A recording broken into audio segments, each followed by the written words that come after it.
Baba yetu. Mnyamaze basi, nitoka EACC tumepeana barua. Tumetoka IPOA tumepeana barua. Ha? Leo sahi. Na hawa tuko na meeting na governor. Sababu ha? Hapana. Tumeambiwa wenye wamekuja kunyang'anya watu, No, ya IPOA ilipeanwa 1 month ago. Mimi nasema ya leo. Ya leo umepeana? Ha? Umepeana leo. Tunataka nini? Nzuri. Kuna nini? Tuko na shida. Shida gani? Tuko na shida. Naanzia kutoka DCI Mr. Mwangi mwenye anasimamia Rift Valley Regional. Na inaenda all the way Kaptembwa Police Station. Na watu wengi sana huko Nakuru. Kwa nini sasa? Una orphanage uko Nakuru. Tunatafuta children ministry. Nauliza Kuja children court. niko na shida na nani? Tuko na shida na kila kitu. Tuko na shida na serikali wenye part of it wenye wana involve na watu kuwasaidia kuficha illegality zao na wenye wanaokota pesa all over wakishare na wao.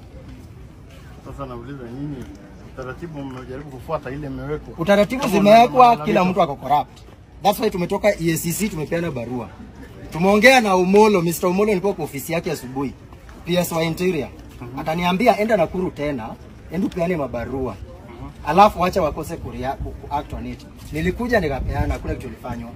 So the only way was sasa kuleta hii maandamano to present grievances zetu na watu wasishughulikie. Damaris ako kesi yake inaendelea hapa. Ameiba shamba 20 acres. Kila mtu, maaskari, DCIO, nani wanakula pesa kutoka kwao kila siku. Amefukuza watoto wako kwa street. Mimi mwenyewe kwangu niko na watoto 20 wenye amefukuza kwa street. Karen, nawalisha kila siku na nawalipia school fees. Na Damaris anasema nyinyi wote mko kwa mfuko yake, hakuna kitu anaweza fanyiwa. Who is Damaris? Who is Damaris? Everybody knows her. Who is Damaris? Depends on how you know her.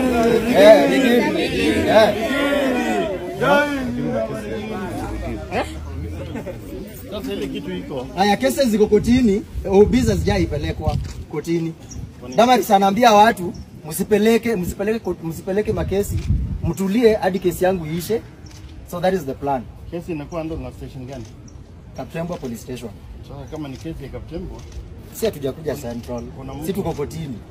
Kotini hapa. Bana tumenyang'anywa hapa na tumeambiwa OCS amesema mnyang'anywe bana. Zilikuwa bana 2, bana ikachokolewa.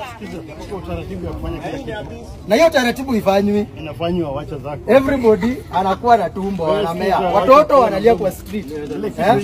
Iko utaratibu. Sikilete ujinga tutakusukuma hapa sasa hivi. Unasikia? Hapana, Jia kutafuta haki. Haki inatafutwa lakini si vile unafanya. Tumekuja hapa.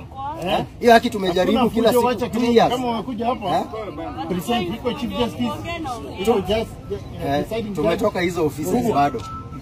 Kenye tunaomba ni bana yetu tulipe bana yetu. This is a peaceful demonstration which is within our rights. Hakuna mtu amenyang'anywa kitu, hakuna mtu amefanyiwa kitu. So kukuja na kukuwa intimidated na askari tutawashika. Tutashikwa tupelekwa ni koti. kelele tunaki kelele hapa iko maofisi zinaendelea. Hapa kuna koti. Sasa tuna kelele. Sasa tuna kelele. Tuendelee kudemonstrate. Na watu wako corrupt kwa government officers wakuje wainvestigatiwe. Simple as that. Wako na barua yao tushawapea. So we delivering hizi zingine sasa tumenyang'anywa bana. Sasa hizo bana tu peke yake. Imechukuliwa. Siasa amesema bana ichukuliwe. Bana iko kwa Land Cruiser. Si nataka bana yetu.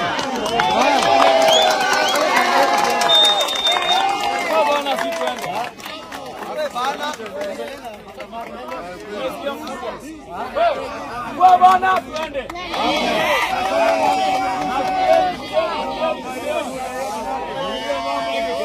Haya mkubwa tunasikia kelele.